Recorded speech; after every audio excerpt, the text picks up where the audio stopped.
Ya Mas Andri, boleh diceritain lagi nih Mas, kedatangan hari ini di Mabes Polri nih, Mas? Ya, kami bersama dengan LBH Padang, Kontras, dan juga dalam lingkup Koalisi Masyarakat Sipil Anti Penyiksaan selaku pendamping korban AM yang meninggal di Padang beberapa waktu lalu, datang ke Markas Besar Polri dengan dua agenda.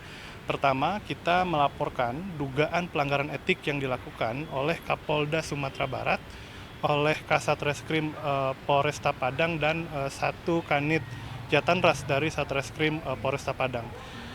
Agenda kedua, kami meminta uh, permohonan pengawasan insidentil kepada Biro Pengawas Penyidik Bareskrim untuk turut melakukan pemantauan dan supervisi terkait proses pengungkapan dalam kerangka penyelidikan dan penyidikan kasus penganiayaan dan penyiksaan yang menimpa klien kami.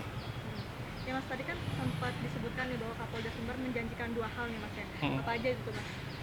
Ya, Kapolda Sumbar menjanjikan bahwa prosesnya katanya akan dilakukan secara transparan dan juga dilakukan secara akuntabel ya.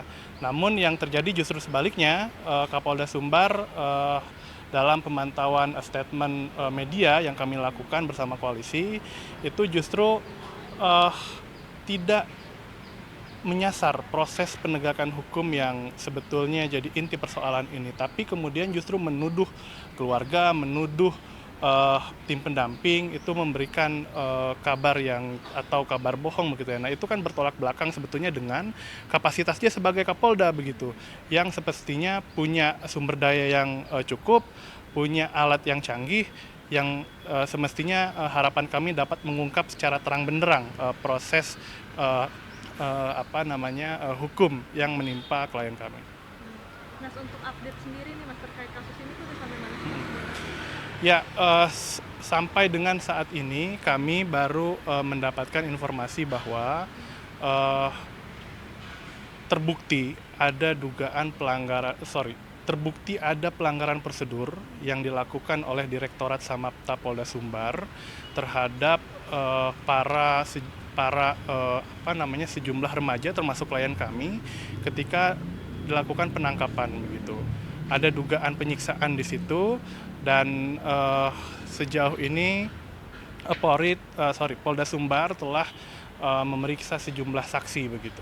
Itu yang kami dapat update melalui SP2HP yang dikeluarkan oleh Polresta Padang gitu. Nah, untuk saksinya sendiri ada berapa nih Mas? Tadi kan saya sempat mendengar kalau saksi tersendiri tuh ada anak-anak juga nih Mas. Betul, bahwa selain almarhum ya, itu ada sejumlah saksi anak yang turut menyaksikan dan mendengar peristiwa penyiksaan yang menimpa klien kami, begitu. Kurang lebih yang saat ini bisa kami temui dan kami mintai keterangan sementaranya itu kurang lebih ada 7 orang. Namun kami belum dapat memberikannya kepada pihak kepolisian karena kami meminta lembaga negara, yakni Lembaga Perlindungan Saksi dan Korban, untuk memproteksi terlebih dahulu para saksi yang kita punya untuk mengungkap kebenaran kasus ini. Ya Mas Andri, boleh diceritain lagi nih Mas, kedatangan hari ini di Mabes Polri nih Mas? Ya, kami bersama dengan LBH Padang, Kontras, dan juga dalam lingkup Koalisi Masyarakat Sipil Anti Penyiksaan selaku pendamping korban AM yang meninggal di Padang beberapa waktu lalu, datang ke Markas Besar Polri dengan dua agenda. Pertama, kita melaporkan dugaan pelanggaran etik yang dilakukan oleh Kapolda Sumatera Barat, oleh Kasat Reskrim Polresta Padang, dan satu kanit Jatanras dari Satreskrim Polresta Padang. Agenda kedua, kami meminta permohonan pengawasan insidentil kepada Biro Pengawas Penyidik Bareskrim untuk turut melakukan pemantauan dan supervisi terkait proses pengungkapan dalam kerangka penyelidikan dan penyidikan kasus penganiayaan dan penyiksaan yang menimpa klien kami. Ya Mas, tadi kan sempat disebutkan nih bahwa Kapolda Sumbar menjanjikan dua hal nih Mas ya. Apa aja itu Mas? Ya, Kapolda Sumbar menjanjikan bahwa prosesnya katanya akan dilakukan secara transparan dan juga dilakukan secara akuntabel ya. Namun yang terjadi justru sebaliknya, Kapolda Sumbar dalam pemantauan statement media yang kami lakukan bersama koalisi itu justru tidak menyasar proses penegakan hukum yang sebetulnya jadi inti persoalan ini, tapi kemudian justru menuduh keluarga, menuduh tim pendamping itu memberikan kabar yang atau kabar bohong begitu ya. Nah itu kan bertolak belakang sebetulnya dengan kapasitasnya sebagai Kapolda begitu, yang semestinya punya sumber daya yang cukup, punya alat yang canggih, yang semestinya harapan kami dapat mengungkap secara terang benderang proses